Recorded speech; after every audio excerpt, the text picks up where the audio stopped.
So we're going to get started when we start talking about, like I said, I was a part of the literacy movement for a very long time in Houston and around the country, and worked with a group of consultants. And we actually had on a right to literacy campaign that we actually took to every state in the union and actually presented a giant scroll at Congress years ago. It was one of the proudest things I've ever done as a volunteer. And it's called A Right to Literacy. And the idea that this is a right, this is a justice issue.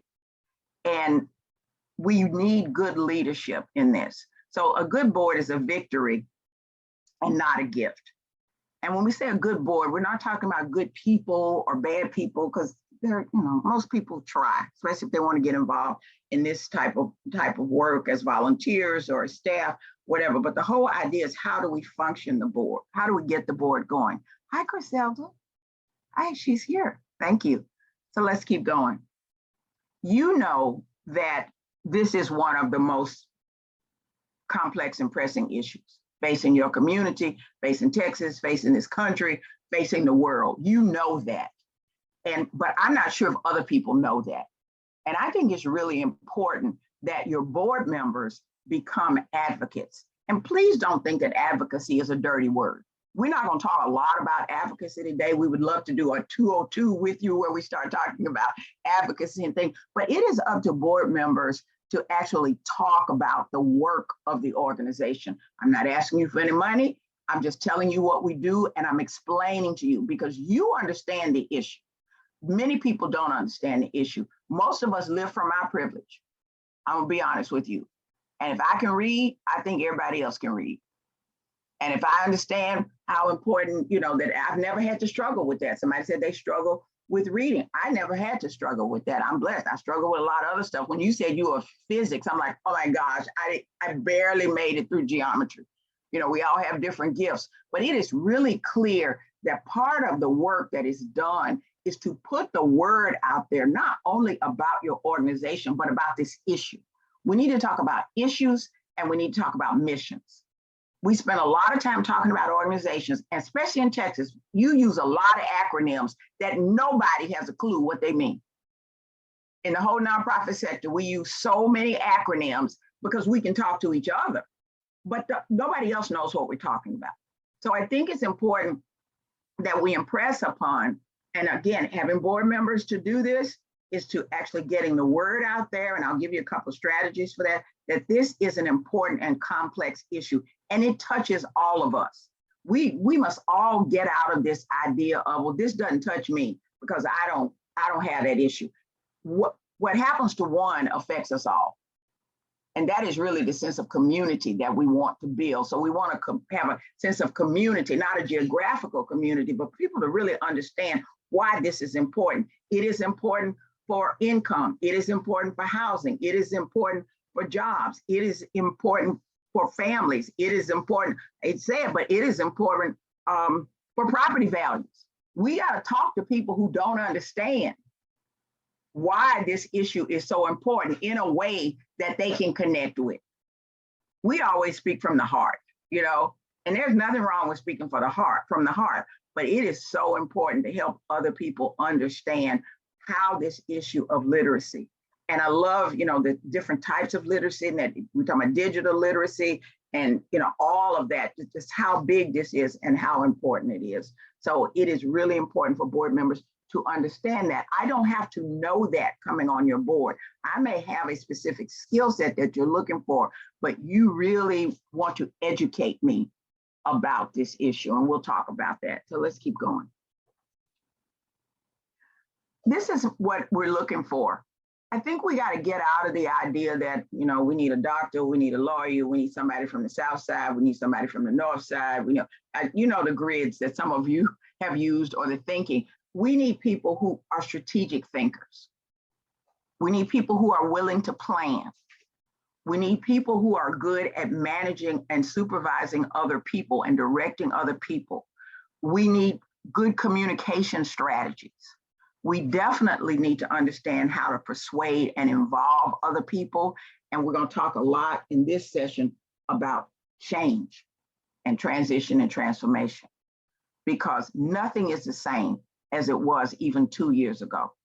And so the idea is when we're talking to people about being on our boards, we need to talk about these types of things, not just where do you work or, how long have you been in the community or why are you interested? This is what we're looking for. Now, is anybody going to tell you I'm not a strategic thinker? No. But the idea is to say we are looking for people who want to think strategically. We are looking for people to help us plan far down the road. Boards must stop living day to day. They got to stop living day to day. The meetings need to be about reports. I'm going to talk to you a little bit about that too. We're done. People can read on the board. They can read. So the idea that we get our reports out there ahead of time and that we use board meetings, whether they're in person or hybrid or however, for this strategic thinking and for this generative thinking, if you will, that has nothing to do with an event that was had last month or our numbers. People can read. So how we engage the board is very different than it was. So these are type of the skills that we're looking for. When I say leaders, I'm not talking about people with titles. Leaders are people who are interested in making change. Leaders are people who, somebody said, leaders plant seeds for a tree whose shade they won't sit under. And so a lot of the work of boards it should be more forward thinking. So let's keep going. This is something that I'm just extremely passionate about, helping people to understand that this is a justice issue. The nonprofit sector was built from a charity mentality. And I don't think at that time there was anything wrong with a charity mentality, but it was doing things for people or even to people or communities rather than seeking to empower them. And as we begin to talk about our work as a justice issue and what kind of systems do we need to change? And the first systems we change are inside of our own organization. And we're looking at, and you all talked about root causes and you all talked about outcomes. And we're looking at long-term solutions. So somebody would say to me, so what are we going to do different? We're not going to do much different. We're going to think about it different. We're going to think about our work differently. We're going to think about it as a justice issue, not, oh, poor them. The idea that, I have a capacity that you don't, and so I'm going to help you fix your life. We don't fix people. We empower people. And the boards have to understand that. And so board members who have a charity mentality need to understand that this is about justice. And we don't need to be afraid to talk about systems and justice and that. And people may come to you with a charity mentality. How do we help them? Them is us. I know that's not grammatically correct. And we got teachers and librarians on, so I don't want them to get me. But we're all the same. We really are. And justice for one is justice for all. And literacy is a huge justice issue. And if these are things you can talk about at your board meeting, you'll have all these slides. You could take each one of these slides, have a 10-minute conversation at each board meeting for the next 30 years, if you will, and say, how do we think about our work? How do we move our mentality, maybe from a charity mentality to a justice mentality? That's a great 15-minute conversation at a board meeting, just to get people's ideas and to get things percolating. So let's keep going.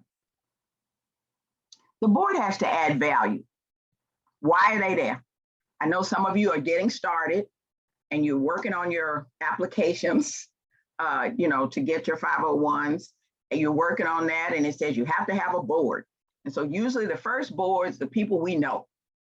Sometimes the first board is our cousin and these other people. We've all been through that as we started organizations. But the idea is boards evolve over time. And so we want to make sure that the board and each board member and the way the board is structured adds value to the mission.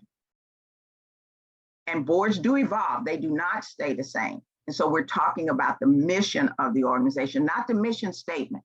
What journey is the organization on? The people that we need at the beginning are different than the people that we need when we're going through a transition, are different from the people that we need if we got a retrofit, are different from the people that we need as we grow from more of a hands-on board to a more governing board. There's nothing wrong with any of those people. We just got to get the right people at the right time for the right time in the organization. And we will send you a copy of a whole life cycle of organizations that talks about all of the structure of organizations that you can take a look at, and maybe where you are. And there's no place that's bad, and it has nothing to do with how old your organization is. It's just, where are you? And what do you need? And what does governance look like? Or what should it look like at that stage of the organization? Everything has to be about the mission. We talk too much about programs in nonprofits.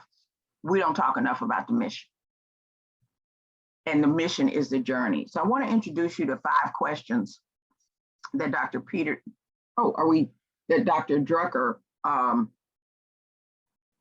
talked to us about. And if you don't know, many of you know about Dr. Peter Drucker.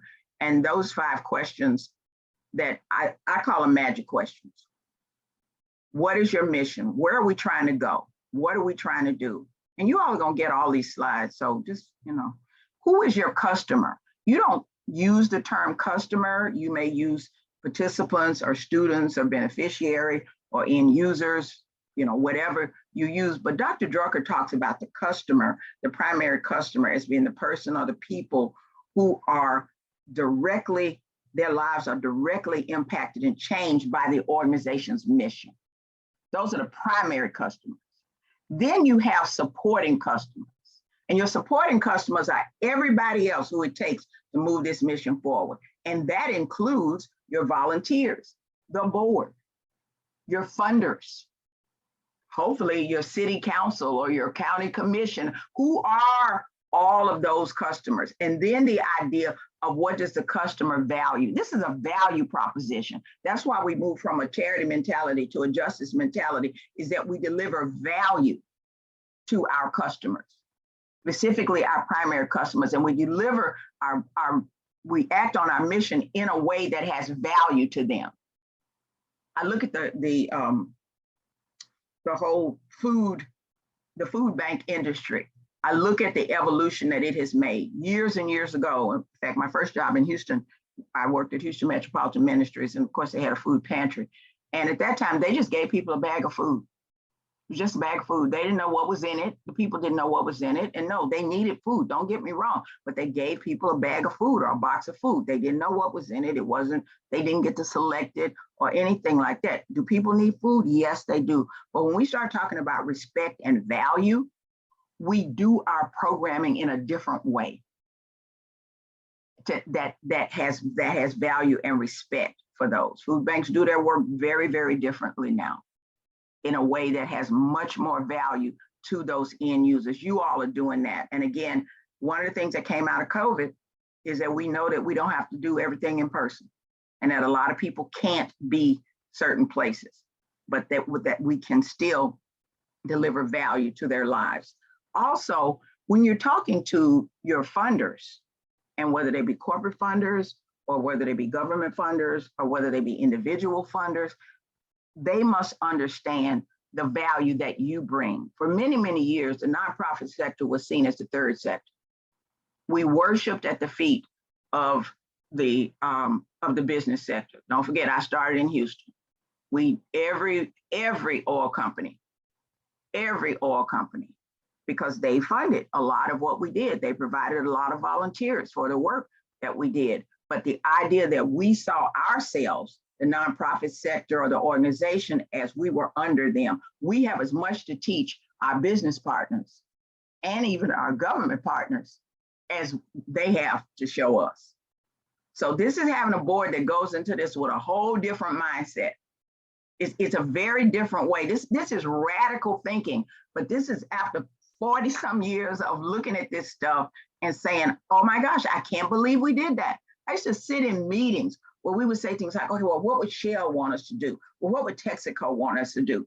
Rather than using these questions to say, how do we move this mission forward? And how could Shell and Texaco and anybody else be involved? We were so focused on them because they were our funders. We should think of them as our partners. And we go into all of this with partnerships, not with, that's gonna look good on a YouTube video, Steve. And so then the idea of, what are your results? And you know what your programmatic results are, but what are results of the board? What's the board doing? What are their results? they're not just showing up for lunch. Well, now they don't show up for lunch. My when I worked for an organization, my kids had asthma. And so I took my youngest son to work with me because it was board meeting day and I couldn't miss work that day. And I took the inhaler. So don't think I was a bad parent. He's still around. He's fine. And, I put him on a little couch and, he pat around and I said, okay, you have to stay in this office, gave him some juice and all that. And I said, because there's a board meeting. So after the board meeting, we were sitting around as we often do. We all do sometimes after the board meetings, kind of relaxing, and there was food left. And he came into the kitchen and said to our executive director, Miss Carey, where are the board people? And she said, they're gone. He was about 8. And he said, Miss Carey, I think it's so nice that you have a place where people who are bored can come and eat lunch and people that don't have nothing else to do. I think it's good that you give bored people something to do because my mom says you shouldn't be bored. And somebody said, he just described the board. He was 8 years old. And the idea of what results is the board responsible and accountable to each other. What are they actually doing? And how are you helping them to be structured so that they actually have their own results? Because their job is not to sit and nod or play gotcha with you all. What do you mean you didn't make those numbers? Or, that's not what it's about. They have their own work. And then what is the plan? And so today we're talking about the plan of the board. What does the board's plan look like and how do you get there? So Taylor, would you introduce the poll? Describe the impact our board makes on our mission. Impact how we support our literacy council.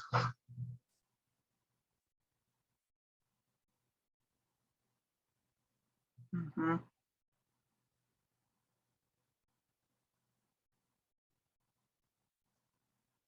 Mm-hmm. Mm-hmm.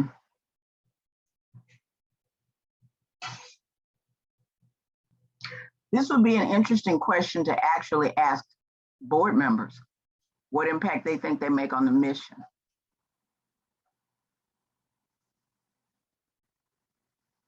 Yes, yes. They have to understand their roles and responsibility. Let's go back to Dr. Drucker's questions. Thank you all for this. What do you think about those 5 questions? I think they're magic, but that's just me. Let's go back, show the 5 questions again, and just talk. What do you think about the 5 questions and how you might use those questions? I was trying to send my message, but it didn't go through, but I'll go ahead and read it.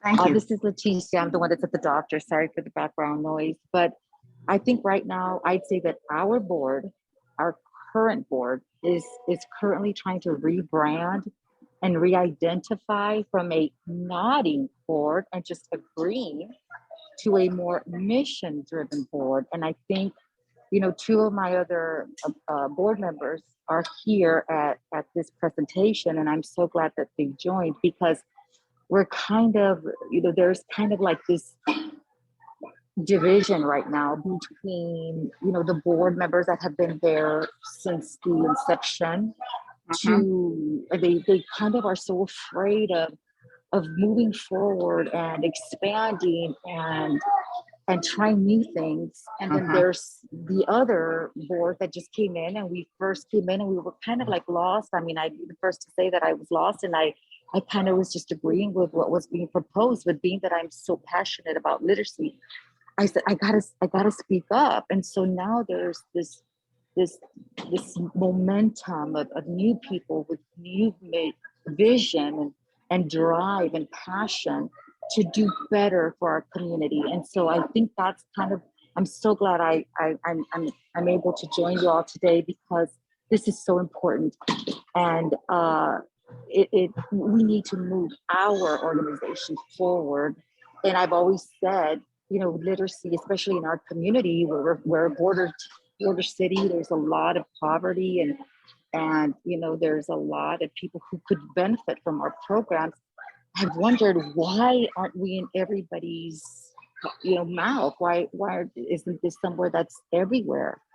And so it's that's where we're at right now. And I'm like, I want to bring our organization to be one of those top organizations in our community, and really make a change and affect change in our little town of Laredo, Texas. Thank you so Thank much. you. And thank you. And don't apologize for the background noise. You're doing mom work. I'd like to ask something. Yes. Or actually just make a statement. So Yes, Natasha. one of the things that I'm thinking about is just how you originally started off the conversation, just referencing those nonprofits that are in those, I forget what was the term you used, but I describe it as transitionary phases, right? And many of those old school nonprofits tend to have responsibilities very siloed. And it can limit many opportunities for teamwork, and then for board members to actually feel involved. It can also limit how we as leaders actually talk to board members about their roles and responsibilities. And that in and of itself can affect that question that you just posed in the poll. And we all responded to. And so Drucker's theory is all about decentralization and knowledge for work, right? And so if you do not, as a board member, have that access to information about the agency, if leadership isn't clearly articulating that information to you as a board member, then you show up and you're literally just signing and approving things put before you without actually having a clear comprehension of what exactly is coming before you, how it impacts the agency's day-to-day roles and responsibilities, and how team members may interact with each other, and all these different things. Yes, that is in and of itself can affect your mission. Oh, of course. And the dynamics of how you work, how the board works, and don't forget the power dynamics. What Letitia was saying, some people who were there before and the way we did things before, and now we know better. We didn't do anything bad before. We just know the world is different. Believe it or not, we have 5 generations of people functioning now. We still got World War II people. We got boomers, we got Xers, we have Ys/millennials, and we have Zs. Most boards are still made up of boomers. Yeah.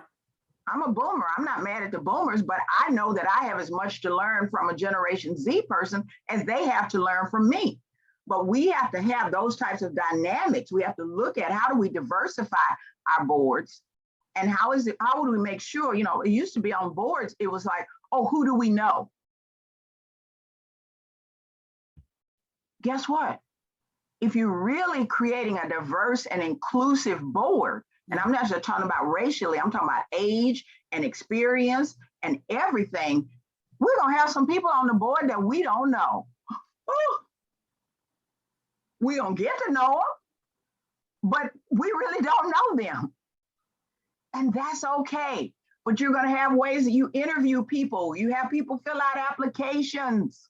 Believe it or not, now the trend is you get background checks on board members. And I know some people are like, oh my gosh. But again, the board members are the governors of your organization. And so how their lives function, that's how now every group is looking for has a different threshold. When we start talking about background checks, no one is looking for somebody who smoked a joint in 1971 at the University of Missouri. I am not talking about myself, because my mama would have killed me. This is just an example, okay? That feels very specific, Vicki. That's just an example. Come on now, girl. But the whole idea of it is you're protecting. There are risk management issues involved in nonprofit work. You know that. And we need to talk about these risk management issues, and the boards need to talk about risk management issues. They don't need to be playing gotcha, but it is the board's responsibility, board members. On the bottom of that 990, that's the first thing. The board members need to understand they are not representing an organization. The new 990s, the way the income tax, the feds have it now is I am the governor. You are the governor, not the organization I work for, not my church, not my company. I am the governor. And so I and the rest of us are responsible for this organization. I think that's one of the first things, especially in Texas, because you have so many amazing companies. Don't get me wrong. I sit here in Memphis where we got FedEx and AutoZone. If they move, I guess we just gonna turn the lights out, but the whole idea of you all go to certain companies and things like that, but they have to understand this is an individual responsibility. And if someone leaves, that company doesn't put somebody else in.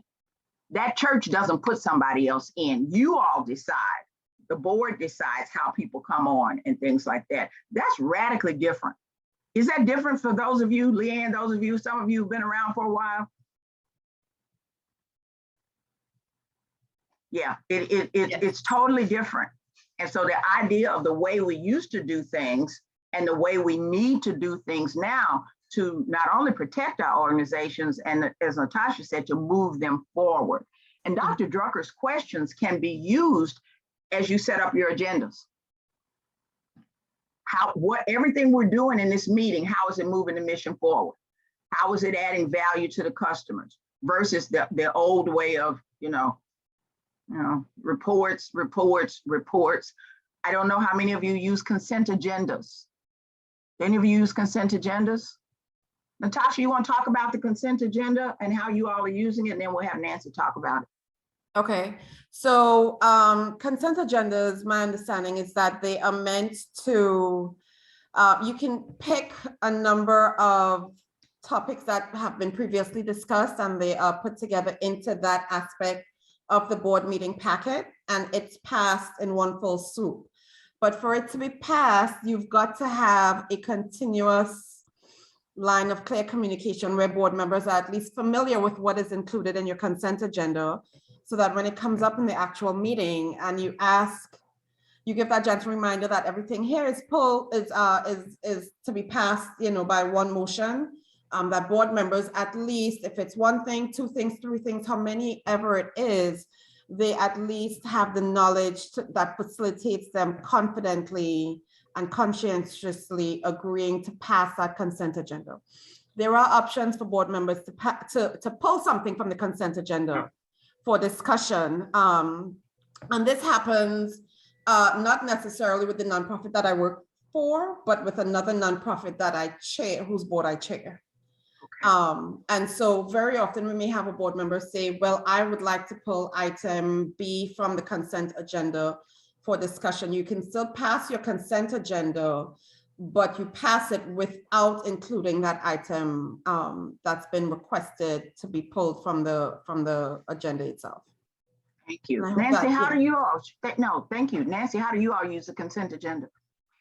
Pretty much the same way. We put like our board minutes and a couple of our monthly reports that aren't controversial, that usually are just a report, and put those under our consent agenda. And like Natasha said, if somebody wants to pull something, that's fine.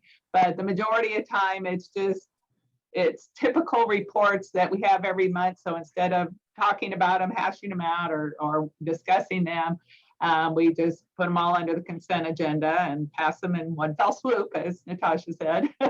And again, anybody who wants to pull something off, and usually what people want to pull off is something that has to do with financials. Yeah. But the other thing that Natasha and Nancy alluded to is board members have to read the material. Yeah. I mean, this becomes, we talk about roles and responsibilities. We have to come to that board meeting prepared. And that is tough. And I don't know how you all communicate with your board members. I don't know if anybody using a portal to where board members can actually go in and pull down things and look at things. Natasha and Nancy, you all are using and Steve, you all are using a portal. Steve, talk a little bit about the portal that you're using. I was introduced to my portal by Vicki. It's called Boardable. And it's very inexpensive from my perspective. And it records, it's a place where your board can go. You can put all of your meetings there. All of the documents for every board meeting are in a document section. You create your agenda there so they can go in ahead of time, review it, ask questions. They can communicate with each other, although my board does not do that very much. It's just a great resource. And now, rather than excuse me, rather than, sending out documents to everybody and going back and forth and trying to keep up with everything, it all resides in one place. So much easier. Shayla can put the boardable, the contact information there. I'm not selling boardable, but I'm on a board that uses it. Natasha, what do you all use? This is with respect to the other board that I chair, not the nonprofit that I work for. We use Member 365. Okay, tell us about that one. So I don't know what it costs, but it's fairly user friendly, and it facilitates many of the same things that Steve referenced is available on Boardable. You have your individual login, you can go pull packets, you can add packets, historical information that people sometimes may not have had time to read, but they'd like to pull it at a later date and just for informational purposes, update their knowledge in that respect. Yes. And again, if you decide to look into Boardable, let them know that the Literacy Texas referred you there. And let me tell you something, as a board, I'm on 2 boards. Now, I'm on the National Diaper Bank board and I'm on the Youth Volunteer Corps board. And when I'm on a board, I'm a board member. I'm not a consultant. I take that hat off. And so I was so accustomed, like everybody else, to getting all the stuff email. And I would send to our administrator. Her name was Hope. She was very wonderful, but she put me in check. I kept sending things. So, Hope, where's the packet? Could you email it to me? She would send me back. Hey, Vicki, here's your Boardable login. If you go to board, she trained me. I mean, we had a training session, but when I kept asking her to send me things the old way, she would send me my Boardable login and tell me to go to Boardable. And eventually, I learned how to do it. I stopped. This is not easy for some people, but the idea of it is all there.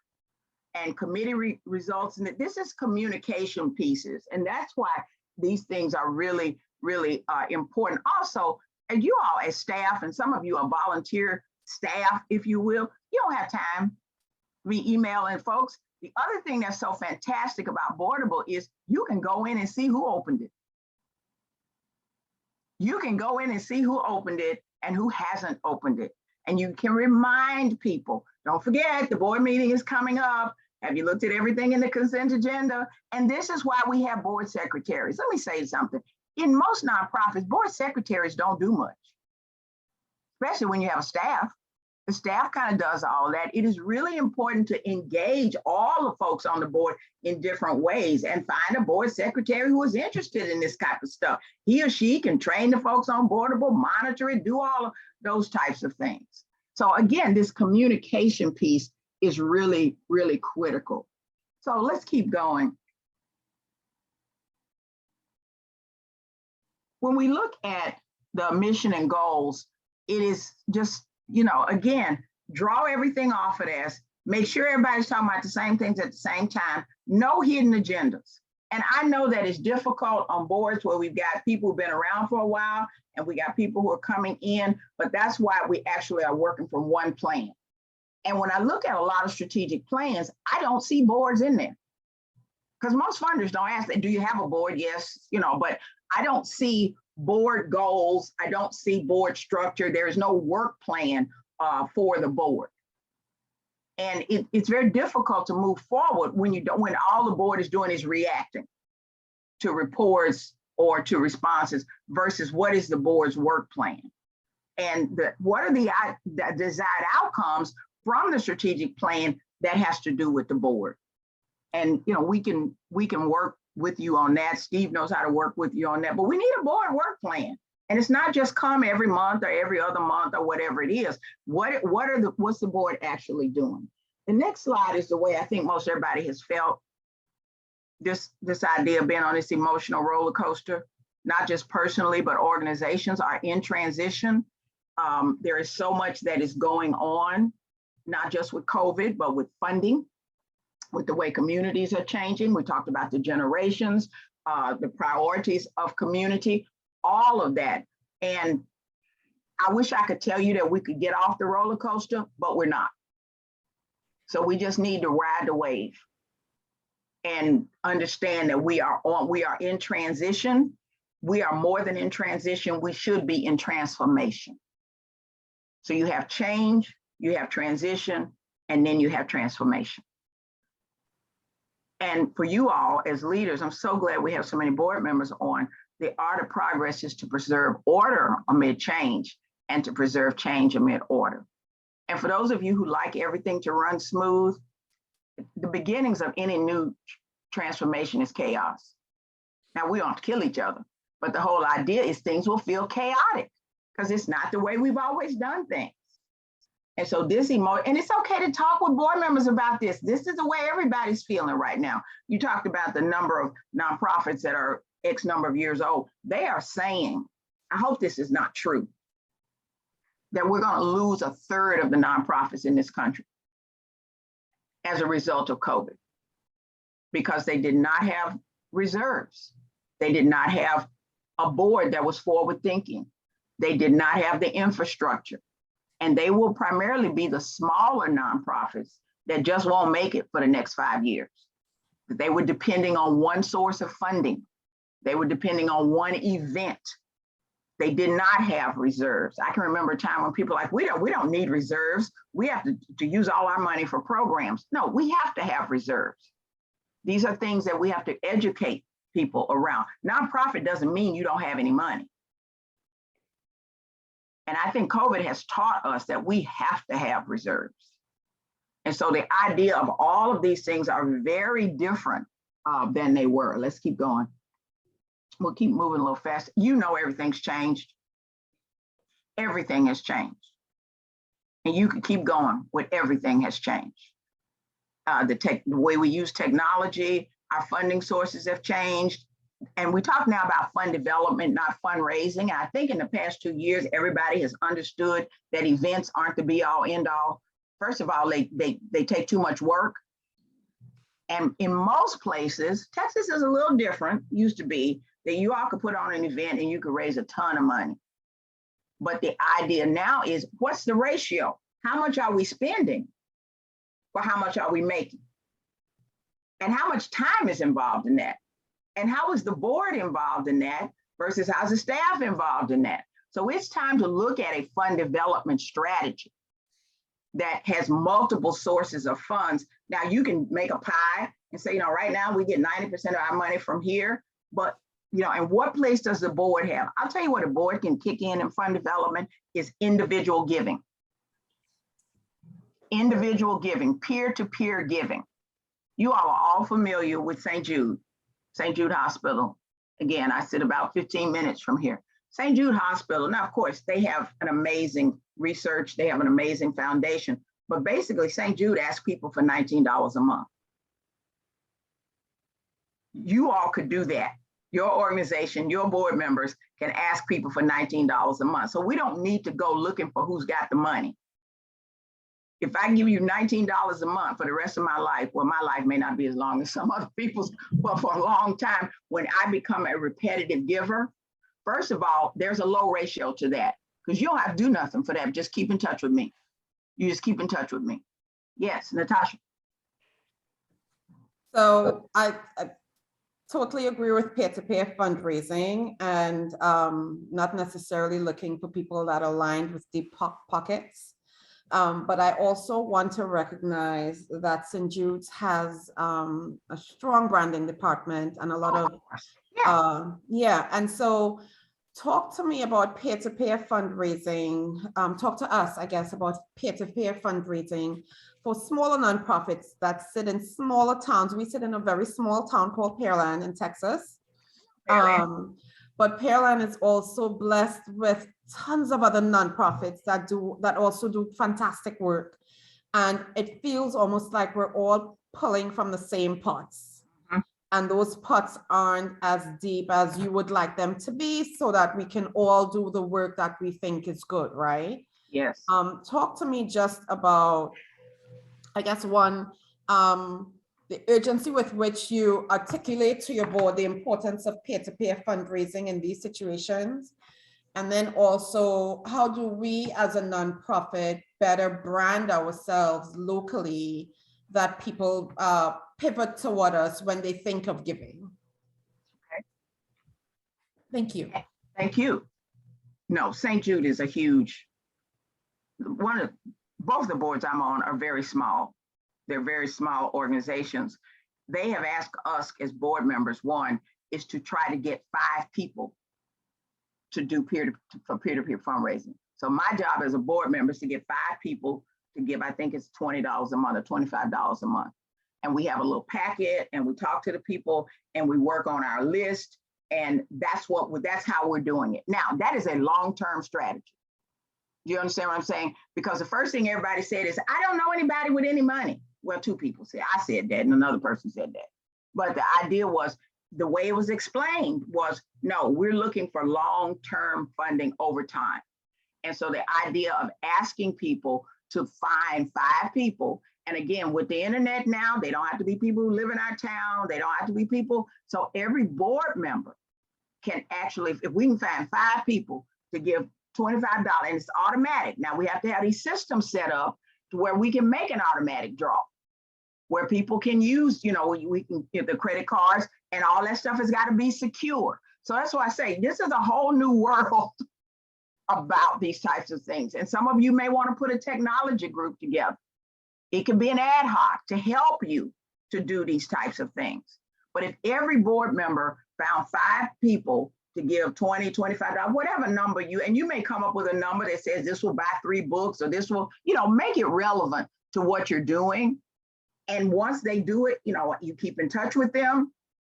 The online newsletter, it's Literacy Month. We're so grateful that you did this. And then they are continually in touch with what's going on. It becomes passive giving almost. And I don't know how many of you do Giving Tuesday. Do any of you do Giving Tuesday? Or sometimes in Texas, you all have other times. Giving Tuesday is in November. And they actually have a whole packet and everything. But I know Dallas has its own day and other things like that. But the idea is those are door openers. So when you get somebody who's interested in you for that, that opens the door for them to become a repetitive funder. No, this does not displace your grant money. This does not displace your corporate funding. This is how your board members can really get involved. And they have their own strategy for it and they're working it. They are working it themselves. And again, basically you're just saying, great job, and making sure that you got the background stuff to keep it going. And so when we look at these transition models, was that helpful?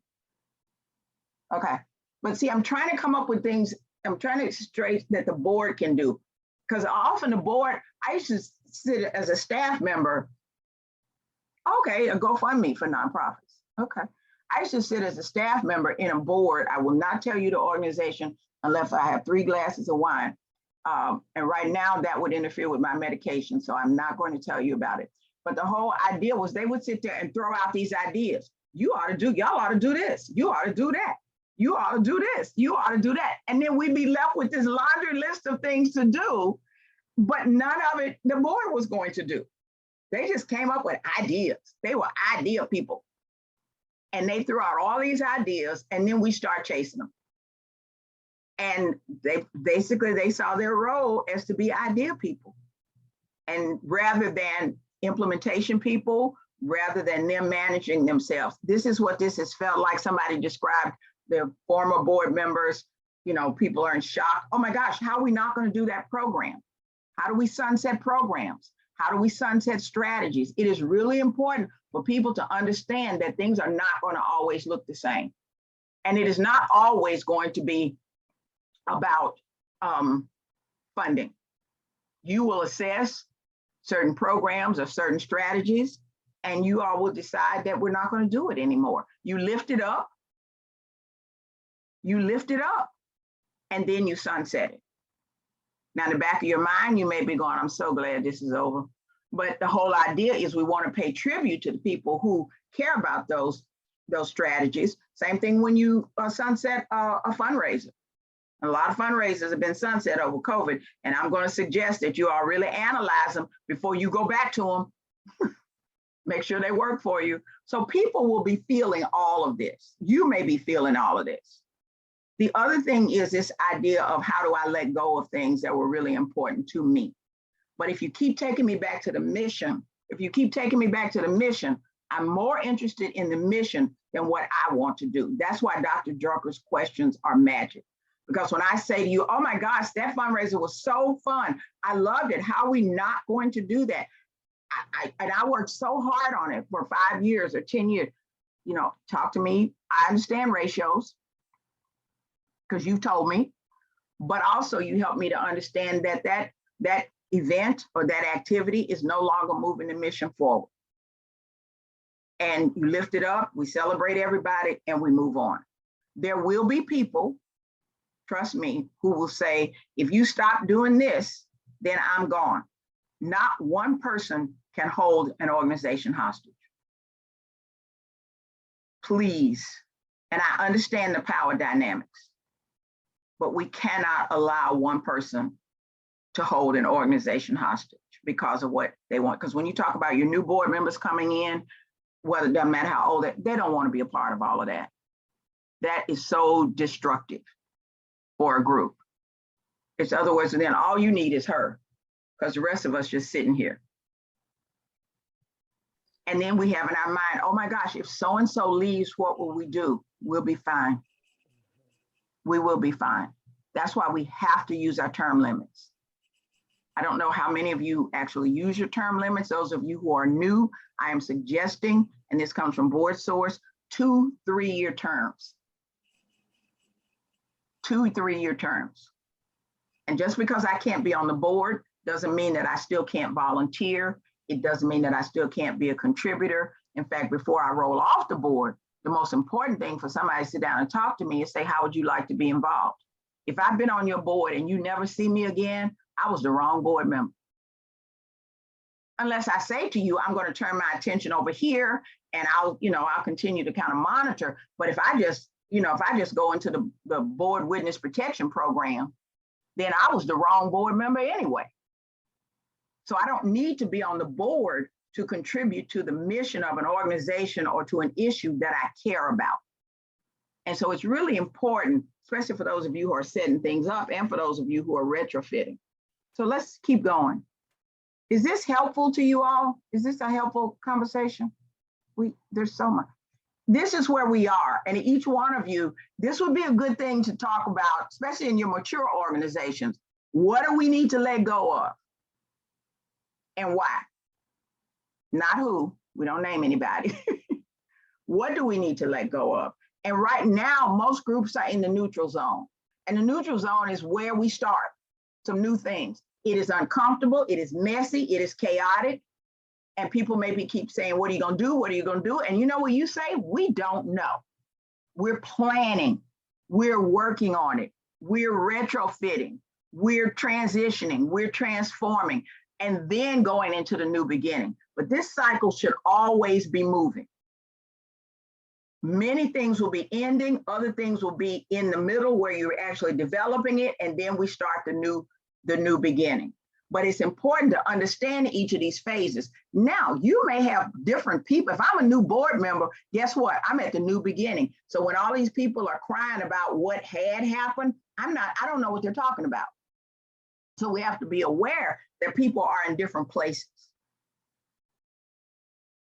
And organizations are in different places. But this neutral zone that's the key to it, is exploring it. What could we do? And call things a pilot, call it whatever you want to. Nothing is engraved in stone. And then how do we communicate this? How do we communicate? This is how we're working now. We don't have all the answers. We're working toward the answers, and we need you to help us to work toward the answers. So let's keep going. If we change the way we look at things, the things we look at change. So if we change the way we look at boards, the boards will change. And so then we go to, let's look at our range of effectiveness in the next slide. And this is not whole cloth.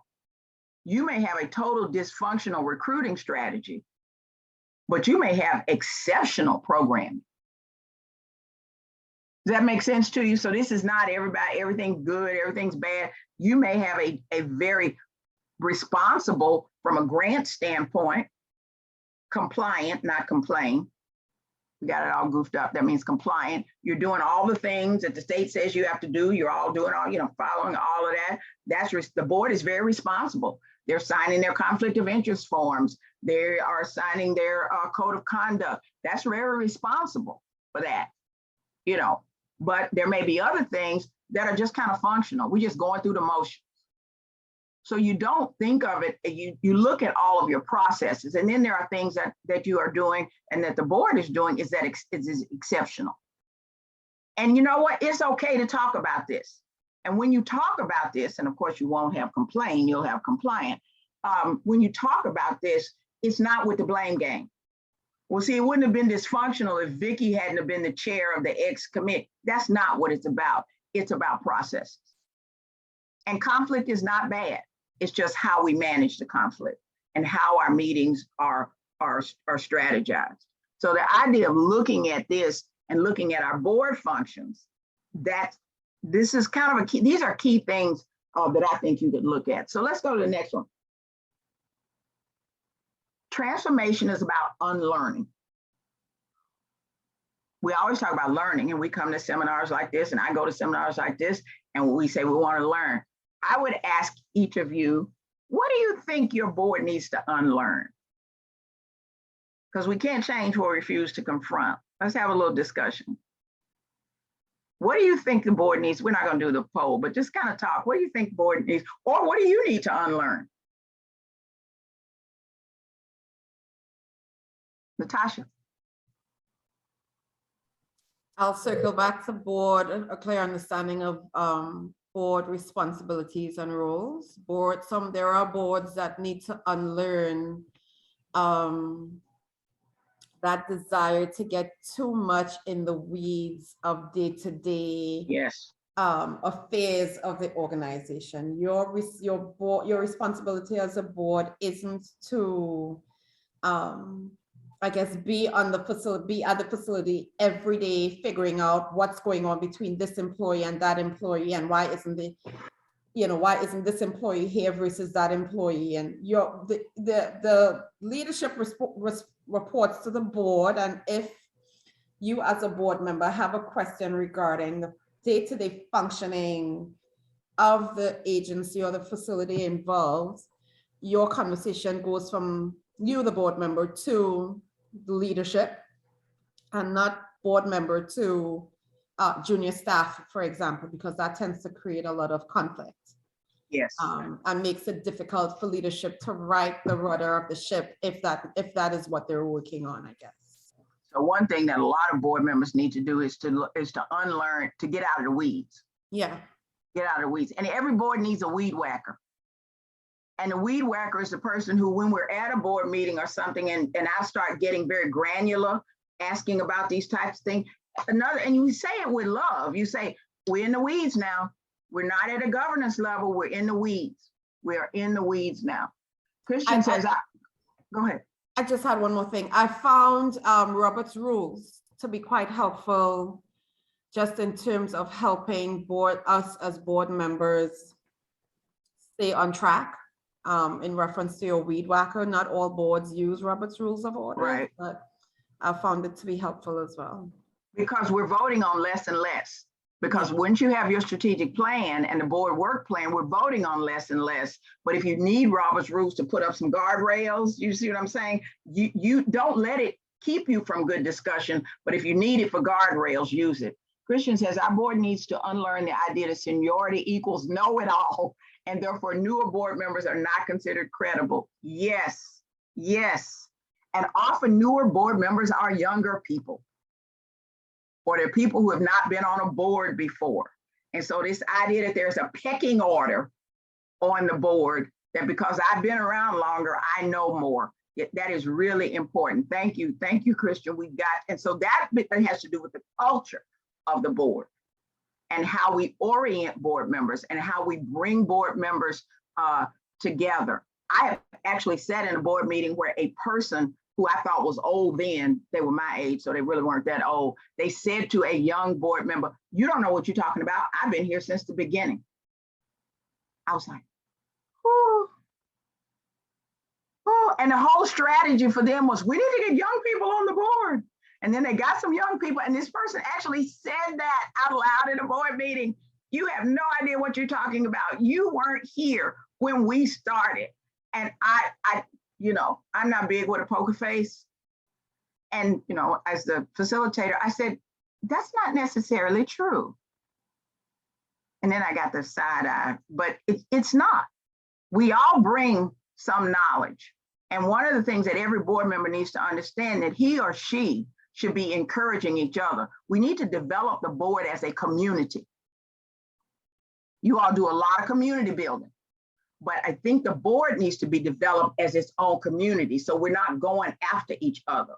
We're not, so we need to do that work. We need to have board retreats. And I'm not talking about going out in the woods and doing high ropes and low ropes, but we need to have time for people to get to know each other. That's harder now with, with not some people not being in person. We need to have mentors or board buddies. Now, don't make your cranky in the weed board members the board buddies, because that's not going to work. People who help bring folks along and help people to understand. But if we do thorough orientation, and as Natasha and Nancy and everybody's talking about roles and responsibilities, that will help alleviate some of that versus just come to the meeting and you'll catch up. And that every board member is equal. Every board member is equal and they all bring something. And I'm sorry, we just don't tolerate this. How can we say we're an organization that cares about everybody in the community, but we're trying to kill each other in the board meeting? That doesn't work. That goes to the values.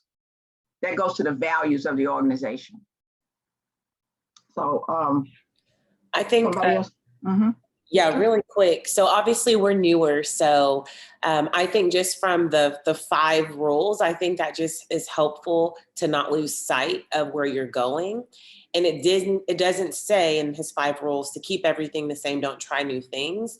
I think it's one of those things that as ideas are brought up, as suggestions, as we're brainstorming, having like these lists of 5 things, does it align? Does it stick? Let's try it. So for me, not necessarily an unlearned thing, but just to make sure the importance of having something solid to keep us on track. And I think that's important from like a founder's perspective, because we're so emotional, because we care so much about whatever the cause is, whatever we're doing. And those board members really help you not be so emotional because you want to save the world, because you believe in what you're doing. And I think that would just be helpful. So. And we can do a whole nother session on founder syndrome. We'll do that another day. But the idea of moving through, Taylor, let's go and look at the board passages. Because some of you were talking about being in the weeds. That would be kind of a good question. All these to ask people, what do we need to unlearn? One of the things that I think sometimes folks need to unlearn on boards is that the staff can't do everything and that the staff are professionals. And boards really need to understand that. And as Natasha said, the only person, if you have paid staff, who works for the board is the executive director or the CEO. That is the only person. Everybody else works for the executive or with the executive director and the CEO. So as a board member, I should not be calling other people to tell them I'm mad at them about things. Now, does that mean I can't communicate with people if I'm on with their staff in a committee or something like that? But the only person that works for the board and with the board in that way is the executive director or the CEO. And that needs to be very clear. And that can get real dicey in small organizations where people just kind of float in and out, often where board members have a role as, I'm also a volunteer. I'm a board member, but I'm also a tutor. But when I'm a tutor, I don't bring my board member hat. I'm not trying to push everybody around. I'm doing my tutoring. So people have to, there's 3 where I could be a volunteer. Now, board members are volunteers too, but I'm talking about a hands-on direct volunteer. I can be an ambassador. We talked about that. We talked about the branding. What's the role of the board in being an ambassador? But I do not bring that board. I can run everything because I'm a board member. A lot of you are in stage 1, the organizing and founding board. And founder is still involved. Organizing, the board is everybody kind of knows everybody. Some of you are moving, and there's no time frame for this. Some of you have been around for a long time and you're still operating in that same kind of small piece.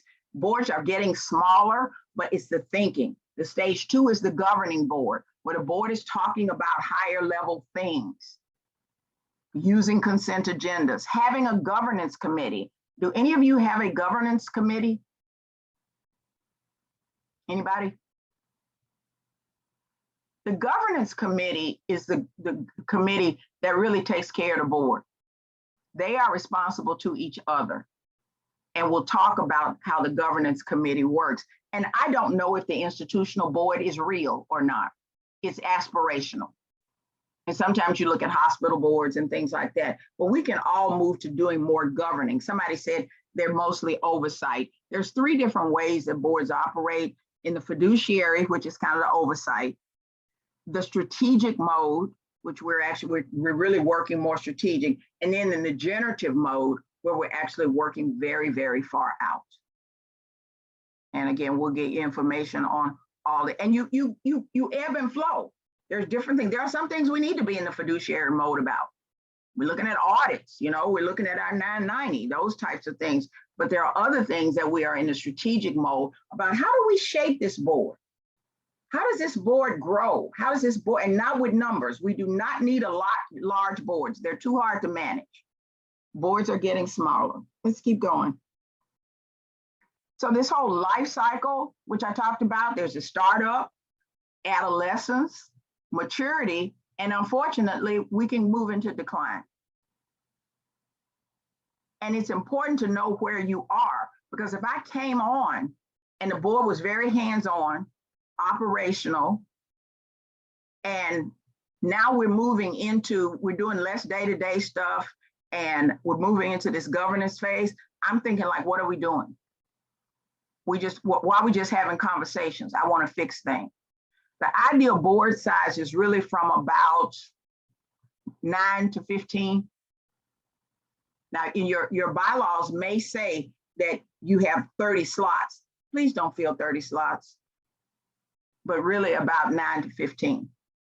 And it should change incrementally based on what you're trying to do. There's a group that we're working with now. They're in a total, they've just gotten their paid staff. They're changing their whole model. They are waiting to bring on 4 board members who are in the pipeline. They're going to wait until they get some of these things worked out, because they don't want to bring them on until they get this worked out. So you can look at these types of things. Let's talk about culture. This idea of every culture, and I'm not talking about ethnicity here, every organization has its culture, how we do things. A lot of our cultures have been so displaced because we haven't been able to see each other. We haven't been able to have dinner together. We haven't been able to, do the things that we used to do. But the whole idea of looking at the shared beliefs and the values and the assumptions, one of the assumptions is that everybody on this board has value. Doesn't matter how old they are. It doesn't matter if they were a student. Doesn't matter where they came from. How do the board get work done on a day-to-day basis? What are the behaviors? How do we treat each other in board meetings? What are the behaviors of the leaders? And then how do we have these board practices that we're going to introduce to you? So the idea of a culture. Let's take a look at a video about culture. Hi, welcome. Today I'd like to talk to you about organizational culture.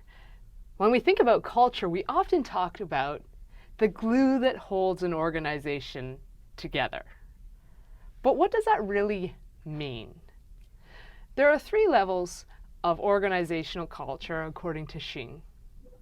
I'd like to show you these 3 levels and how they relate to, of all things, an iceberg. So, an iceberg underneath the water is actually much bigger than what we see. What we see when we think about organizational culture are what we consider the organization's artifacts.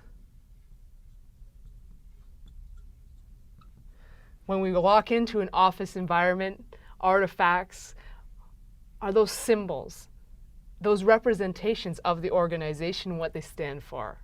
People wearing gear, proud of who they are and what they stand for.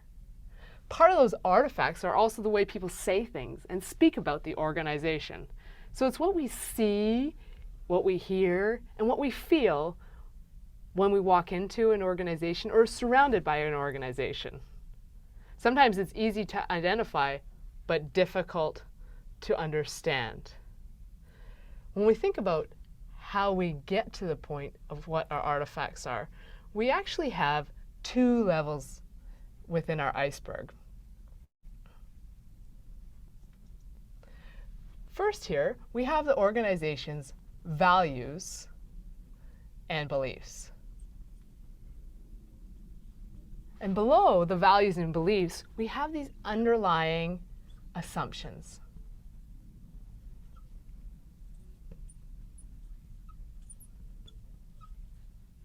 Now, values and beliefs can be as simple as the organization's mission statement, value statement as to who they are, and beliefs around the organization as to why they do what they do. When you look at the underlying assumption, it's harder to put a finger on what those are and where they come from. It's those perceptions and ways that an organization does things that we actually don't even maybe sometimes know why. Sometimes the organizational culture is that they just work on Saturdays because we just do, or because they just do. And no one's really stopped to think about why. Does it make sense? Does it tie to our values, beliefs, and who we are as an organization? So we have what we see, we have what we can't see. And when we consider these values and beliefs, sometimes it can be a bit of an organizational tension, because the values and beliefs that are on paper could be very different than the culture once you're within an organization. So when we look at organizational culture, there's often a much bigger underlying background as to how the organization got to where we are. So there we are, 3 levels of organizational culture: our artifacts, our values and beliefs, and our underlying assumptions. I want to break this down even further to talk about, because the organizational culture can be one thing and the board culture can look totally different. The culture of the board can be very different than the everyday way you operate. And again, a lot of what we have on our websites and all that kind of stuff, that's at the top. The policies, the goals, the strategy, the vision, all this other stuff under the bottom is the way the board actually gets its work done. So we can talk about organizational culture, but for today, we're really talking about board culture, because often the organizational culture can be very different than the board culture. So anybody got any words about what they think how they would describe their board culture? I'll speak up. I serve on a board that the board culture is that hardly anything, or there's a lot of secrets. That's all I can say. It's like a lot of people hold their issues close to their vest because people seem to have an agenda, and we have a really difficult time getting people to feel comfortable sharing what they're really thinking. So the board culture is stressful in that regard. But if I looked at your mission and what you have, who you say you are, and your values, that would not be evident, right? Okay, Natasha. Yeah, I just want to chime in and sort of agree with what Steve is saying, and just circling back to the image you referenced just now, that bottom half of the iceberg that says invisible organizational culture, where it's there are shared assumptions, a lot of perceptions, a lot of unwritten rules, particularly with older organizations, that it's difficult breaking those habits, and it tends to adversely impact the discussion in the board. It tends to adversely impact people's willingness to become involved. It tends to adversely impact our ability to recruit new board members. And all this, I guess, circling back to what your organization's mission is and what good work you're trying to do, it impacts all of those things. Yes, it really does. And again, there's another question to ask about the culture. What do you think the culture of our board is? And what are the things, how is it positive culture? And what are the things we can work on? We need to not be afraid to have those conversations. To say, what are some of the positive things that are going on in our board, that in our culture? Cecilia? Well, for one, the fact that we have a new young board member, Christian, he has brought in and brought up issues that need to be addressed. And I think some of our veteran board members were a little taken back by, you know, these questions, and rightly so. We do need to have, you know, open conversations about the progress of our board, of our organization. And Ms. Belaine is also another great board member who's also, you know, trying to move our board forward.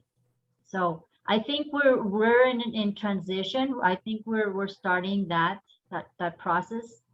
And this presentation is going to be invaluable to us because it's giving us tools on how to improve the way we want to move forward. Thank you. And Christian said in the chat, he talked about he was working with the program coordinator to shift to online and distance learning smoothly to keep the organization together through the pandemic. And he's a new board member. He was the right person at the right time. Exactly. Yeah. Anybody else on culture?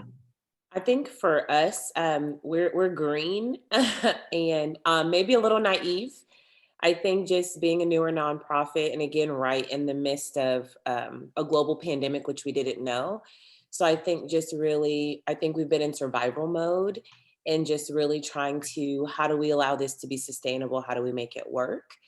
So I think as we are getting more established, there will need to be a shift from survival mode and just being so green and just trying to learn and figure it out as we go. And where at this time I didn't know about, you know, Texas literacy, and then not really having a lot of people because everyone was in their own panic of what is the world about to bring. So we didn't have the opportunity to have a lot of mentorship to really guide, because I really believe you don't have to reinvent the wheel, see what's working, get the blueprint and tailor what you do and who you are to that. So so that was probably the biggest challenge, is people not being willing to do that because of where the world was and everything was just like on lockdown. But yeah, so we're just really green and maybe a little naive as we're still trying to navigate through what we're doing. So yeah.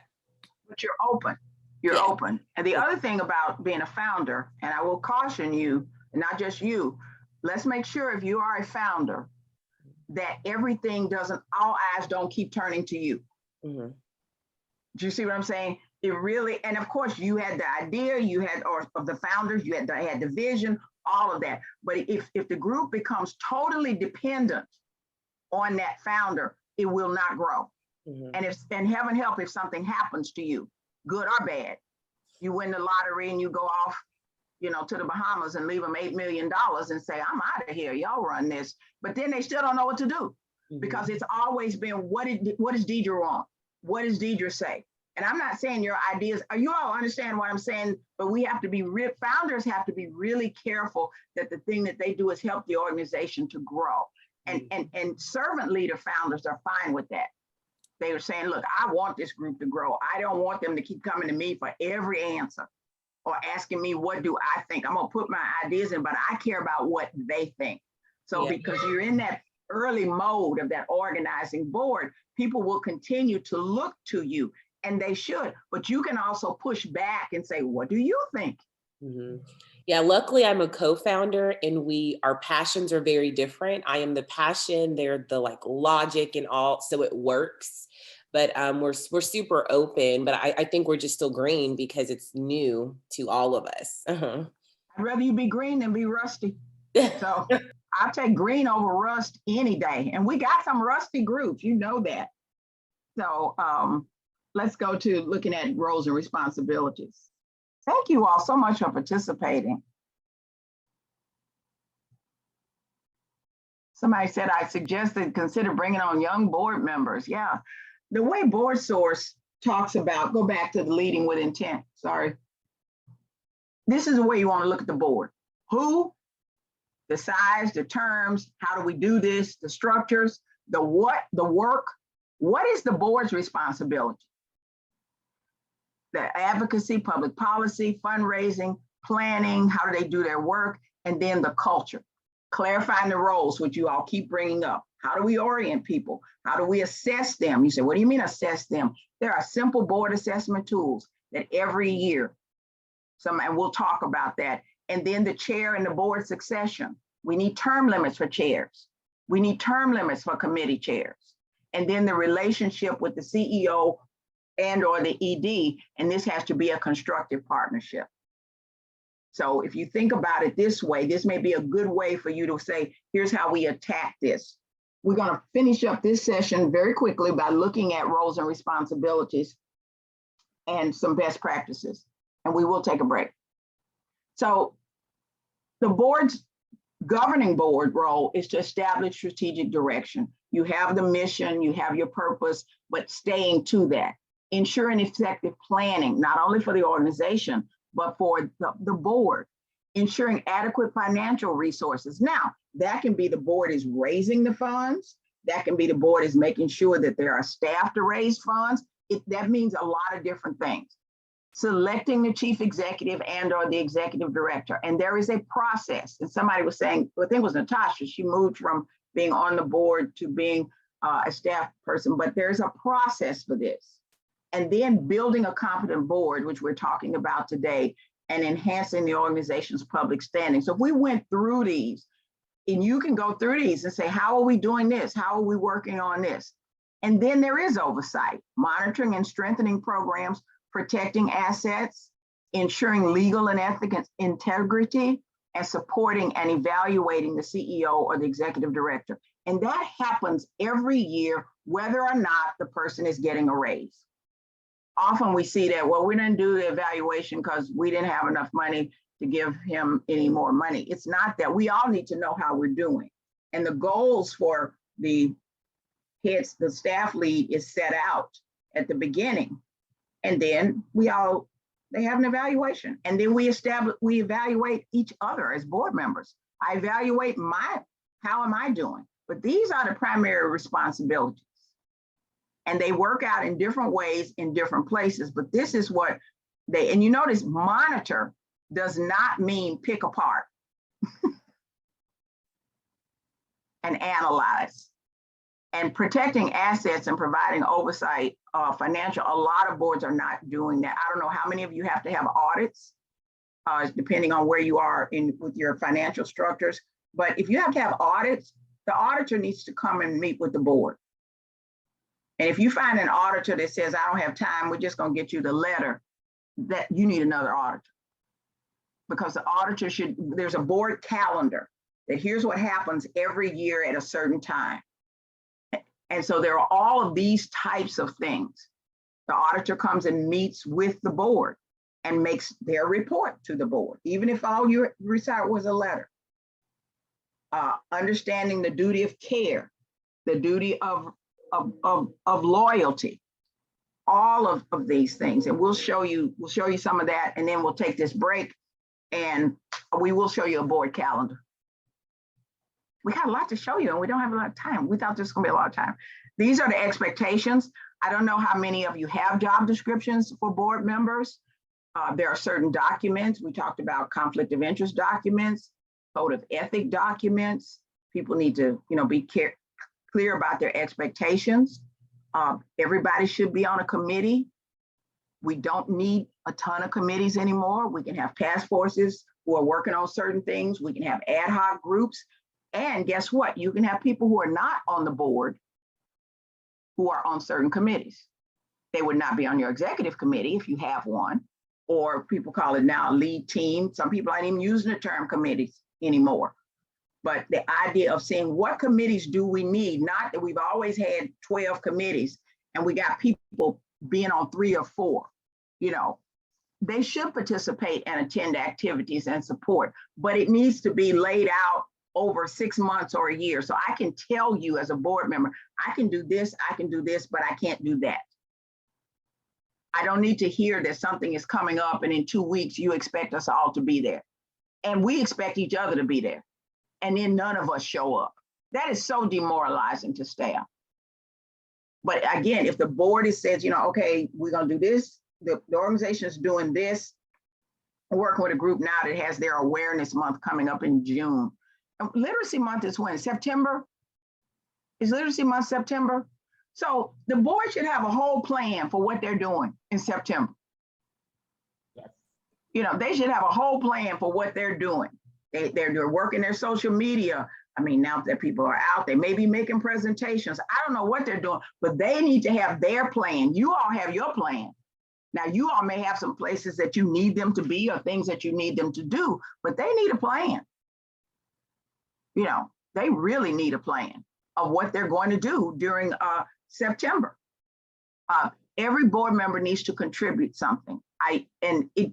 Because your funders are asking. I don't believe, to be honest, I don't believe in setting an amount. I really don't. The idea is that everybody gives something so that your funders can say, you can tell them we have 100% of giving. And there, again, we talked about peer-to-peer fund development and maybe going with you to, you know, meet with other potential funders and things like that.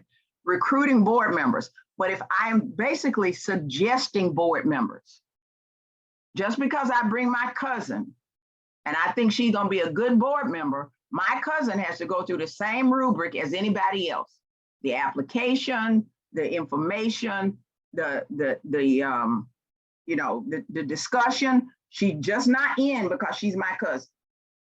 And I need to understand that. So it is suggesting people, but a lot of people can suggest people. I am not for having family members on boards. That it's just, you know, it's too messy. We're working with a group in the lower 9th Ward in Louisiana. They got so many, in New Orleans, they got so many family members on boards, they might as well just have family reunions rather than board meetings. And these are older groups, community development groups, you know, that started years ago. And it was basically the families that were keeping it going. But right now, they are full organizations. And they're not using term limits.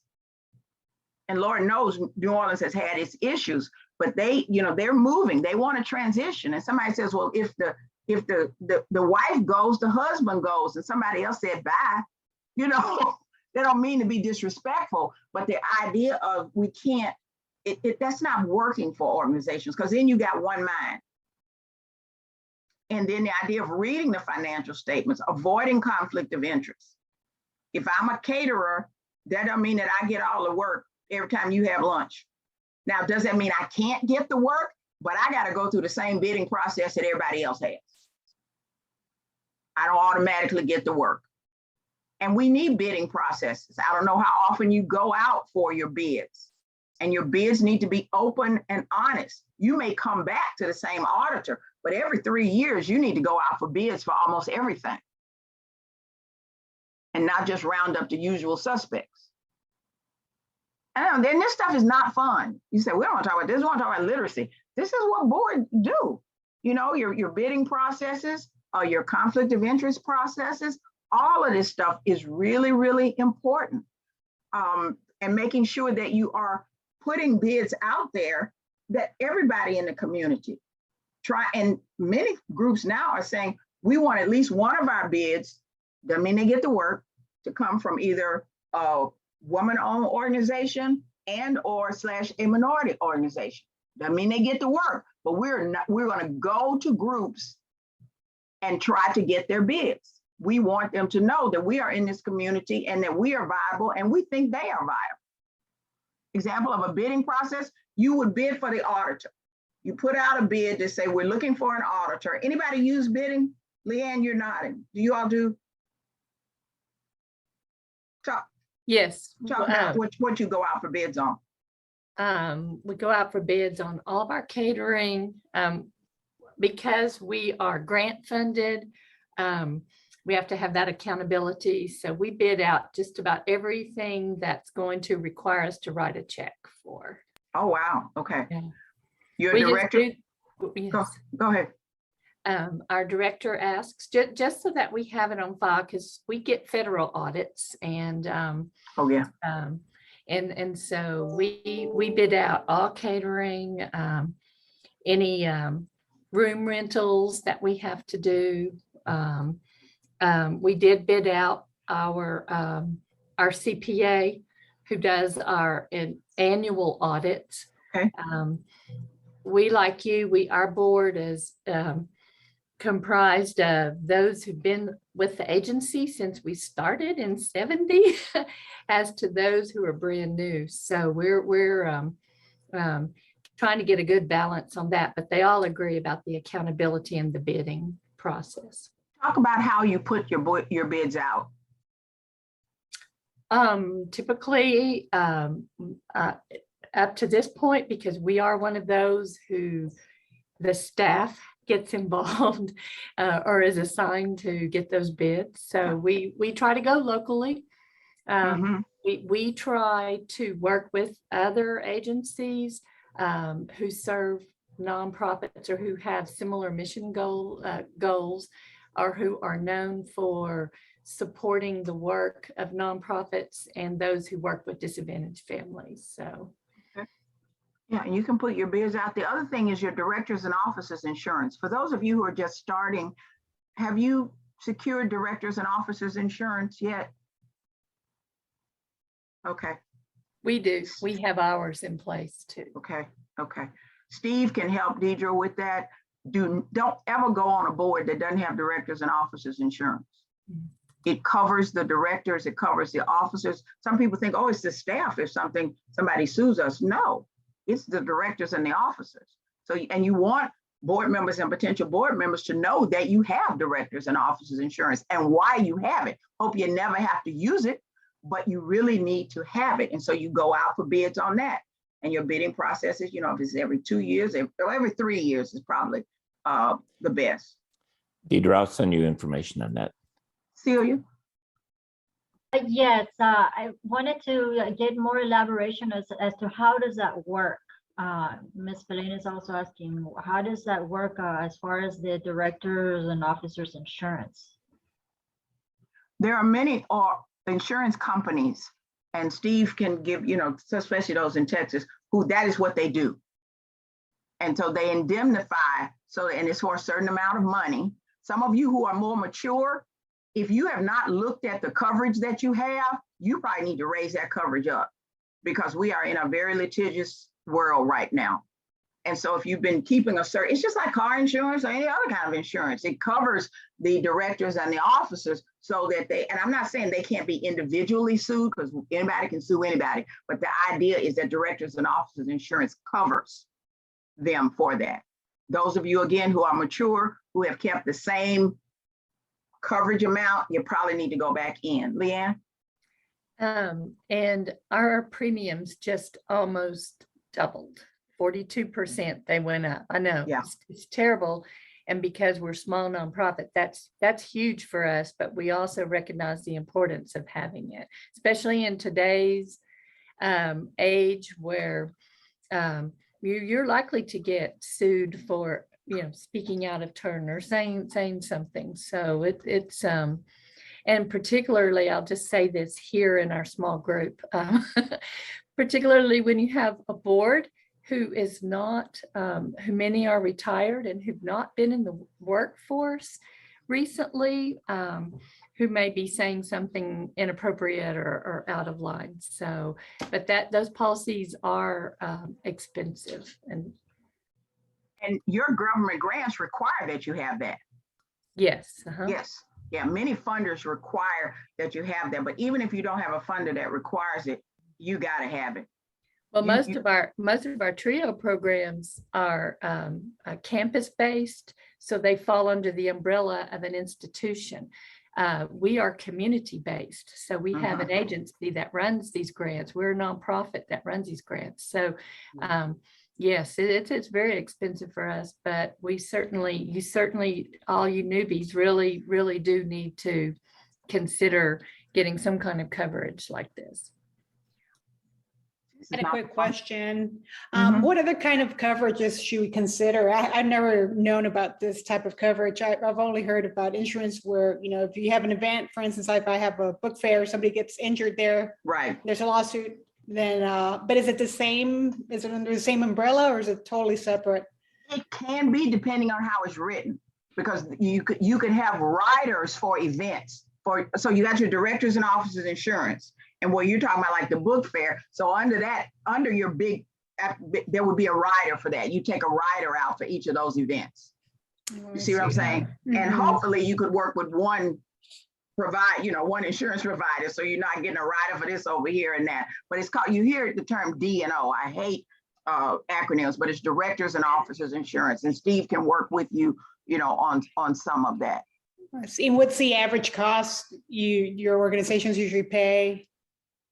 Steve, is there any average cost in Texas? Leanne, what do you all pay? She just said theirs went up 42%. I don't know the actual amount. I just heard our executive director just brought it up to us. I can find out and let everybody know, but I don't know the dollar amounts. I will look mine up in the next few minutes. I'm reaching out to my insurance provider right now and asking if it's okay if I put people in touch if they want to learn about this. It's just the way Vicki said, that they search for different opportunities to get you the insurance. And it's different. I'm sure the amount is different for every organization, depending on your size, depending on your scope. Do you have a building? Are people doing it? It's just like home insurance and car insurance.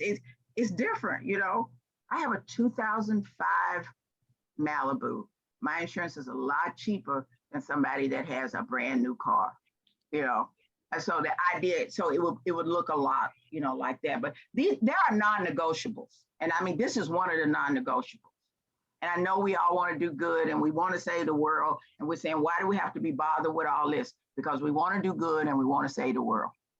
That's why. And so this is why we have to educate boards about the legalities of being on a board and being a part of a nonprofit. Deidre? Yeah, I just had a quick question for clarity. So for the bidding whole process thing, so is it basically just like a word of mouth? Like that's how people know when they bid, or like, well, I would say it needs to be a little bit more formalized than that, to where you have a list of the caterers or you have a list of the places. We don't always go to the same place. You have a list of them, and then and it can be a simple bid.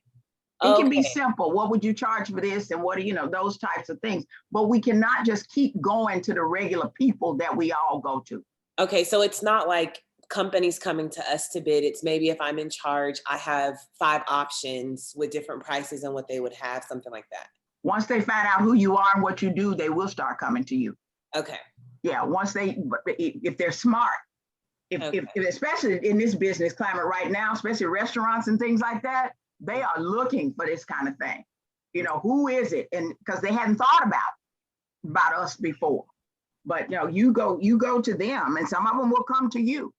But be careful about conflict of interest in terms of if people who are on the board provide these services. Again, I'm not saying they cannot do it, but they have to go through the bidding process like everybody else. And they don't just get an in because they're on the board. So let's keep going. These 3 things, go back for the new people, and Steve has all this, they have to have this. This is in their job description. Duty of care, I attend meetings regularly, I get information.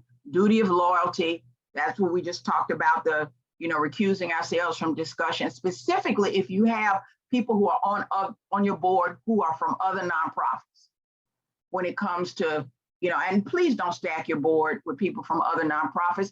They have divided loyalties. They can't raise money for 2 or 3 nonprofits.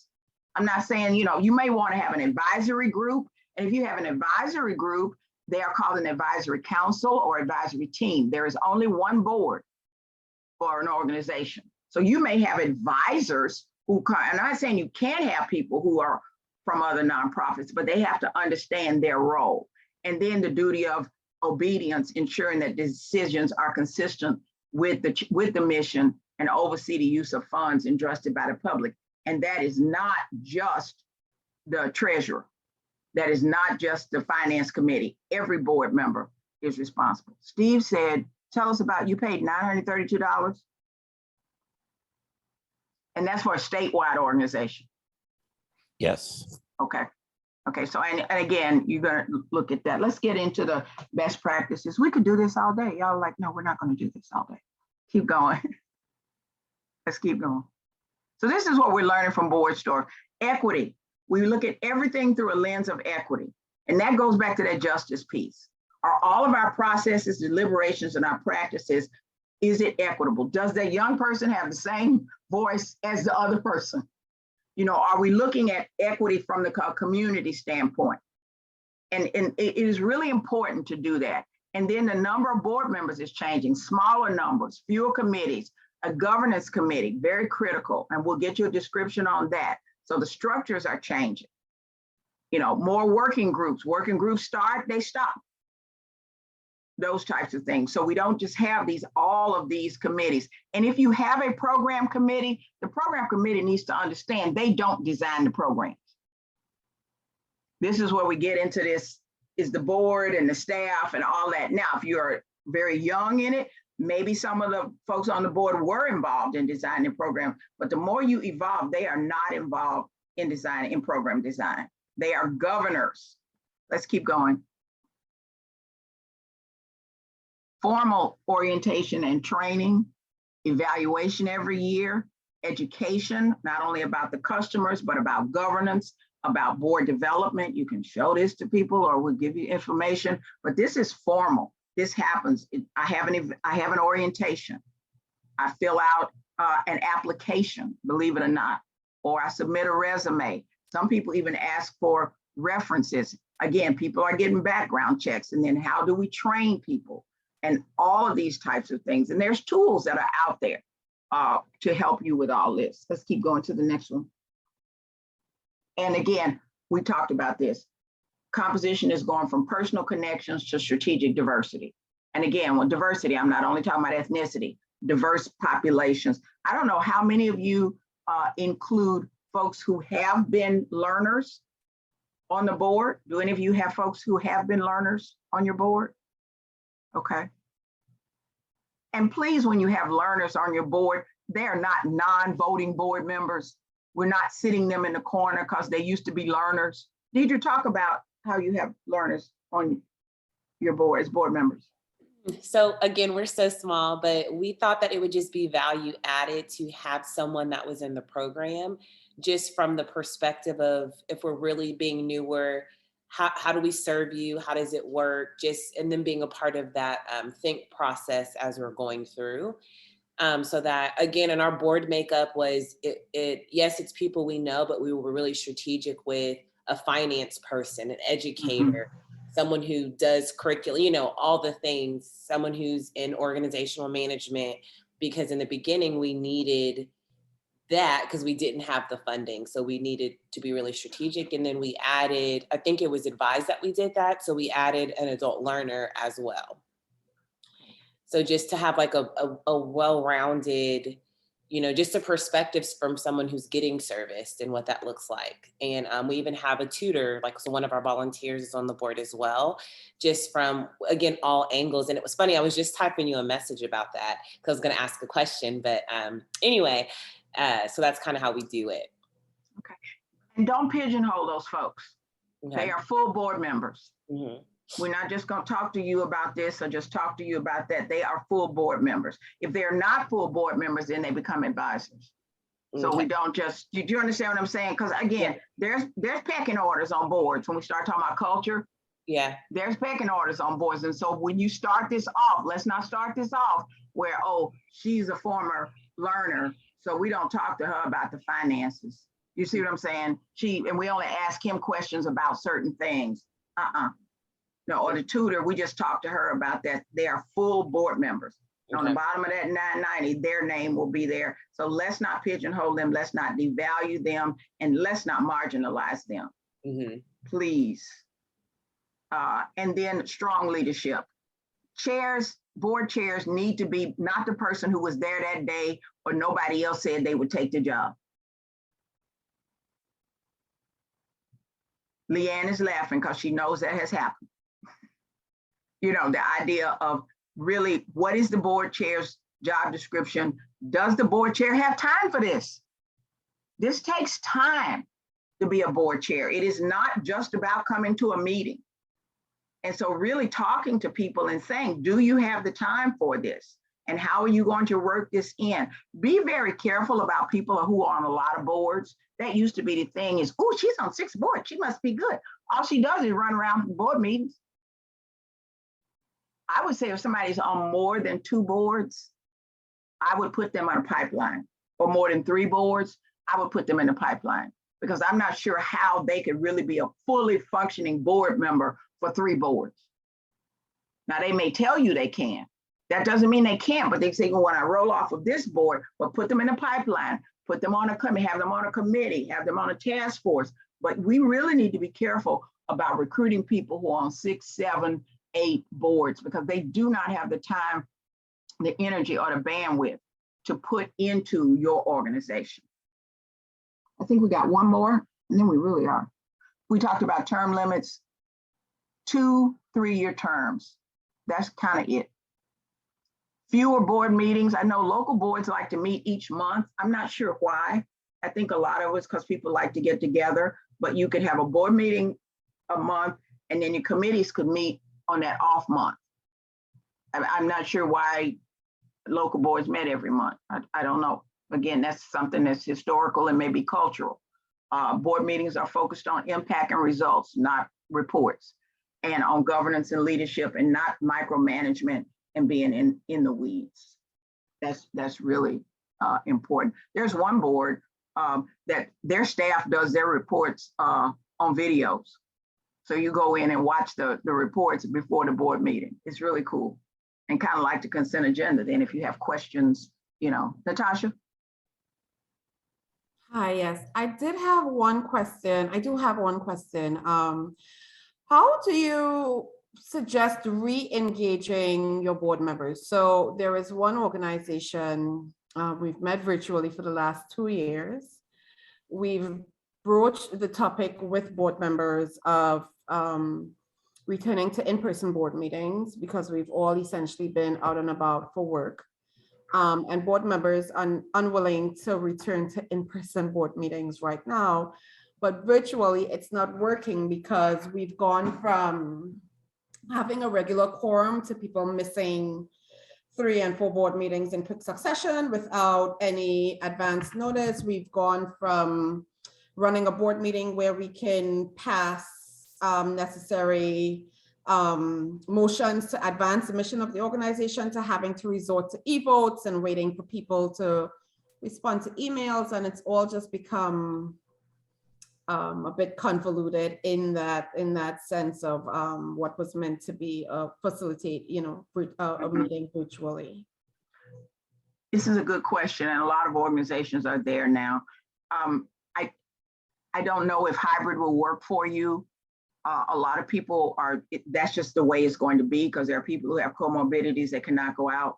But that's why a governance committee is important, to sit down and talk with every board member. First of all, I want to know, how are you?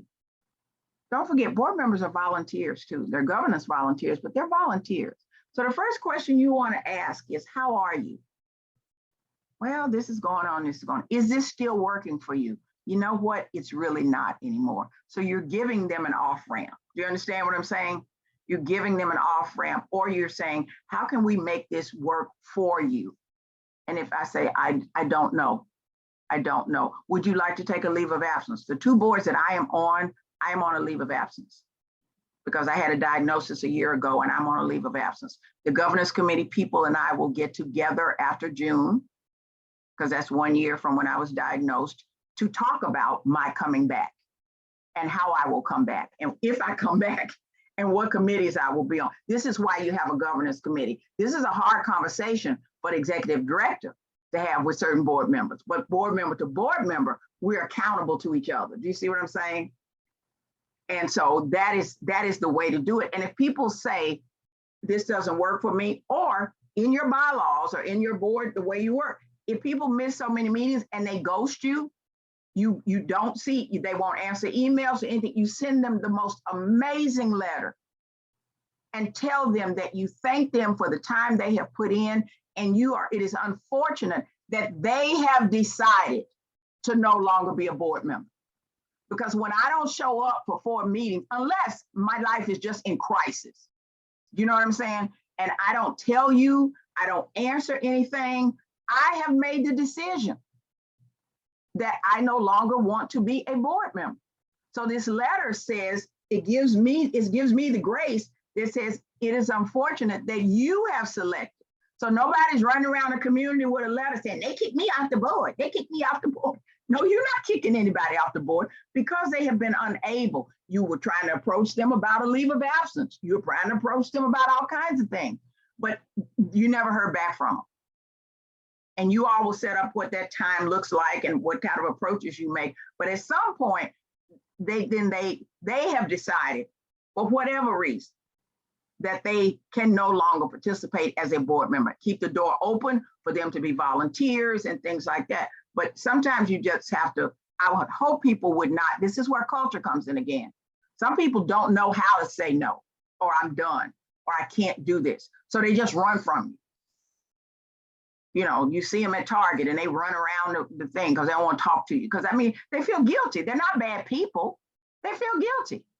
But talking with people, having conversations, and again, if the governance committee they are having conversations. And right now, everybody ought to be having conversations with each board member individually. How are you doing? Is it still working for you? You know, what do you need? If not, let us know. We are okay with whatever you decide. We care about you. And that's how you do it. And the idea that you can't get quorum, you know, if you really want to go to all in person, I'm not sure about the equity piece of that, but you all will have to take a look at that. You know, because of so many people with comorbidities and things like that. I don't know. And if you're saying it's not working, maybe, I don't know if people know how to use the technology. I'm not sure what it is, but I would think, you know, kind of analyze, you know, what's going on. But there's going to be a lot of turnover in boards and staff. The whole great resignation that everybody's talking about, it's not just happening in corporate America. It's happening everywhere. I will quickly interject and say that part of the problem is one of the things you were referencing earlier on, which is that we have board members that sit on too many boards. Locally. Yes, yeah. And so I completely agree with you when you say, if you have someone that sits on 3, 4, 5, 6 boards, they may be worth putting on your advisory committee. That's right. Then they're not holding your motions and your decision-making process. And I say hostage. It's a term I use. That's the term I use, is hostage. Yeah. Right. No. In you getting your work done and advancing your organization's mission. Yeah. And if I say, how dare you? You know, if I really care about the organization, I don't have to be a governor of this organization. And so this is a great time. COVID is a great excuse, if you will, to tap back into people and reassess not only their commitment, but their availability, their time, and most organizational needs have changed. They have evolved. And so this is a great time to get back in touch with people, find out where they are in their lives, where you are in the organization, where the organization is, and what the board needs.